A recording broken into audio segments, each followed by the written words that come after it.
മനോമഞ്ജിത്ത് പറഞ്ഞ പോലെ ഒരുപാടേറെ ഫാക്ടറുകളെ നാം ചർച്ച ചെയ്യേണ്ടി വരും. തീർച്ചയായും അതിൽ പാരൻറ്റിങ്ങിൻ്റെ ഒരു ലെയർ കിടപ്പുണ്ട്, അതിൽ അധ്യാപനത്തിൻ്റെ ഒരു ലെയർ കിടപ്പുണ്ട്. നമ്മളുടെ കുട്ടികളിരുന്ന് പഠിക്കുന്ന സ്കൂളുകൾ സുരക്ഷിതമാണോ എന്നതൊരു വലിയ പ്രശ്നമാണ്.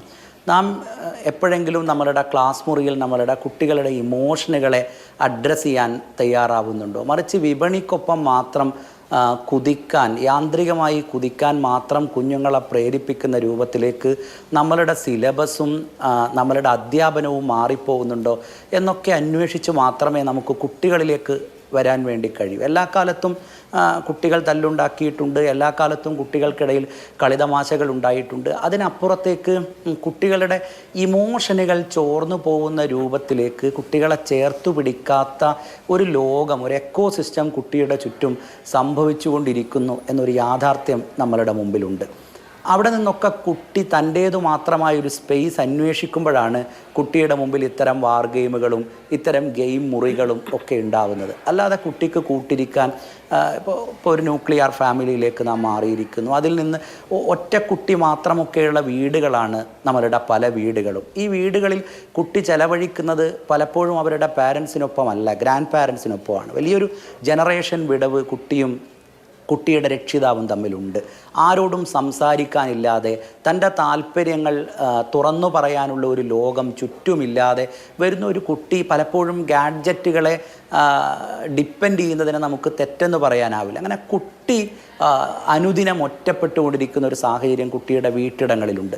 വീടുകളിൽ നിന്ന് കുട്ടി സ്കൂളുകളിലേക്ക് വരുമ്പോഴാവട്ടെ സംഭവിക്കുന്നത് ക്ലാസ് മുറിയിൽ, കുഞ്ഞു ക്ലാസ് മുറിയിൽ, നമ്മൾ 1-ാം ക്ലാസ്സിലും 2-ാം ക്ലാസ്സിലും ഒക്കെ മാധുവിന് നമ്മളുടെ ചുറ്റുവട്ടത്തുള്ള സ്കൂളുകളുടെ ഒരു സ്ഥിതി അന്വേഷിച്ചാൽ മനസ്സിലാവും. ചെറിയ ക്ലാസ് മുറി പോലും കുട്ടികളുടെ ഇമോഷനുകളെ, നേരത്തെ നമ്മൾ കവിതയെക്കുറിച്ച് പറയുന്നു, കഥയെക്കുറിച്ച് പറയുന്നു, കുട്ടികളുടെ മനസ്സിനെ കുറേ കൂടെ നമുക്ക് അങ്ങോട്ടേക്കൊക്കെ കൂട്ടിക്കൊണ്ടുപോകാനുള്ള സാധ്യതകൾ പറയുമ്പോൾ ഈ സാധ്യതകളൊന്നും അന്വേഷിക്കുന്ന സ്ഥലമല്ല പലപ്പോഴും നമ്മളുടെ സ്കൂളുകൾ. സിലബസ് തീർക്കാൻ വേണ്ടിയുള്ള വലിയ നെട്ടോട്ടമാണ് ചെറിയ ക്ലാസ്സുകളിൽ പോലും നടക്കുന്നത്. ഒന്നാമതെത്താൻ വേണ്ടിയുള്ള വലിയ മത്സരം നടക്കുന്നു. നാളിന്നോളം ഇല്ലാത്ത രീതിയിൽ അതിനുവേണ്ടി കുതിക്കാൻ വേണ്ടി കുട്ടികളെ പ്രേരിപ്പിച്ചു കൊണ്ടിരിക്കുന്നു. സ്കൂളിൽ നടക്കുന്ന കലോത്സവങ്ങൾ പോലും, അത് സ്പോർട്സ് ഫെസ്റ്റിവലുകളാവട്ടെ, ആർട്സ് ഫെസ്റ്റിവലുകളാവട്ടെ, എല്ലാം മത്സരമായി മാറുന്ന, എല്ലായിടത്തും ജയിക്കുക വലിയ അനിവാര്യതയായി തീരുന്ന ഒരു കുട്ടി കടുത്ത മാനസിക സംഘർഷങ്ങൾ അനുഭവിക്കുന്ന ഒരു കുട്ടിയാണ്. ആ കുട്ടിയുടെ മാനസിക സംഘർഷങ്ങളെ ഒട്ടുമേ അഡ്രസ്സ് ചെയ്യാവുന്ന രൂപത്തിലല്ല ഇവിടുത്തെ ഒരു പൊതുവിടം സത്യത്തിൽ രൂപപ്പെട്ടുകൊണ്ടിരിക്കുന്നത്. അതിൽ രക്ഷിതാക്കൾക്കും അധ്യാപകർക്കും ഒക്കെ പങ്കുണ്ട്. നമ്മളുടെ മക്കളാണ് എന്ന് പോളിഷ് ചെയ്ത് പറഞ്ഞു പോകുന്നതിന് പകരം നമ്മളുടെ മക്കളാണ് എന്ന ഫീൽ നമ്മളുടെ ഉള്ളിലുണ്ട് എന്ന് കുട്ടി തൊട്ടറിയുന്ന നിമിഷം മാത്രമാണ് കുട്ടി നമ്മളുടെ മുമ്പിൽ കുട്ടിയുടെ മനസ്സ് തുറന്നു വെക്കുന്നത്. കഴിഞ്ഞ 10-20 വർഷമായി ഈ പ്രായത്തിലുള്ള +1 +2 പ്രായത്തിൽ പഠിച്ചുകൊണ്ടിരിക്കുന്ന കുട്ടികളെ ഞാൻ നിരന്തരമായി കാണുന്നുണ്ട്. അവരെല്ലാവരും, എനിക്കറിയാം, എൻ്റെ മുമ്പിൽ വന്നിരുന്ന അവസാനത്തെ കുട്ടിക്കും എന്നോട് പറയാൻ ഒരുപാടേറെ സങ്കടങ്ങളുണ്ടായിരുന്നു. ആ സങ്കടങ്ങൾ മുഴുവനും ഇന്നോളം അവർക്ക് മറ്റാരോടും പറയാൻ കഴിയാത്ത സങ്കടങ്ങളായാണ്. ഞാനിത് പറയുമ്പോൾ പോലും നമ്മുടെ ചാനൽ മുറിയിൽ സംസാരിക്കുമ്പോൾ പോലും എൻ്റെ കുഞ്ഞുങ്ങൾ ഒരുപക്ഷെ ഇത് കാണുന്നുണ്ടാവും. അവരെപ്പോഴും എന്നോട് പറയാറുണ്ടായിരുന്നത് സങ്കടങ്ങൾ മാത്രമാണ്, ആരും കേൾക്കാനില്ലാത്തതിൻ്റെ വിഷമങ്ങളാണ്.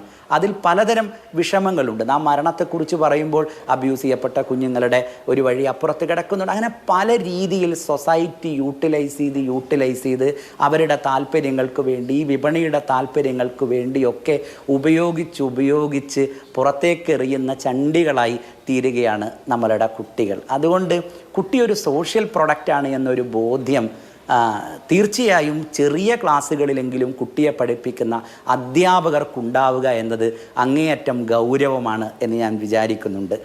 ഒരുപക്ഷെ കോമ്പറ്റിറ്റീവ് എക്സാമിനേഷൻ്റെയൊക്കെ ഒരു ട്രെയിനിങ് പ്ലാറ്റ്ഫോമിലേക്കൊക്കെ കുട്ടി പോകുന്ന, അല്ലെങ്കിൽ UPSCയിലേക്കോ എൻട്രൻസ് എക്സാമിനേഷനുകളിലേക്കോ കോളേജുകളിലേക്കോ ഒക്കെ കുട്ടി വഴിതിരിഞ്ഞു പോകുന്ന ഒരു പീരീഡ് കുറച്ചും കൂടെ കുട്ടി കുറേ മൂല്യബോധങ്ങളൊക്കെ ആർജിച്ചതിന് ശേഷമുള്ളൊരു പീരീഡാണ്.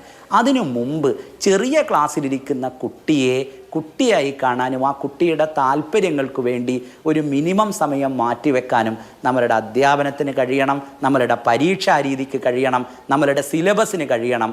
അതിന് കേരളത്തിൻ്റെ വിദ്യാഭ്യാസ പദ്ധതിയിൽ ഒരു സ്പേസ് ഉണ്ടാവുക എന്നത് അനിവാര്യമാണ്. കുട്ടിയുടെ ഇമോഷനെ അഡ്രസ് ചെയ്യാൻ കഴിയുന്ന സ്കൂളുകളായി കേരളത്തിലെ സ്കൂളുകളെ മാറ്റിയെടുക്കാൻ വരാൻ കഴിയില്ല. പക്ഷെ തീർച്ചയായും ഈ ചർച്ചയിൽ ഉന്നയിക്കണമെന്ന് പറഞ്ഞ ഒരു കാര്യം അതുതന്നെയാണ്. വിദ്യാർത്ഥികളാണ് ക്രൈം ചെയ്യുന്നതെങ്കിൽ വിദ്യാഭ്യാസ പ്രക്രിയയ്ക്ക് എന്തോ പ്രശ്നമുണ്ട് എന്നതാണ് അതിൻ്റെ ഏറ്റവും ലളിതമായ ഒരു കാര്യമെന്ന് പറയുന്നത്. അതിനെ അഡ്രസ്സ് ചെയ്യാതെ നമുക്ക് മുന്നോട്ട് പോകാൻ കഴിയില്ല എന്നുള്ളത് ഏറ്റവും പ്രധാനമാണ്.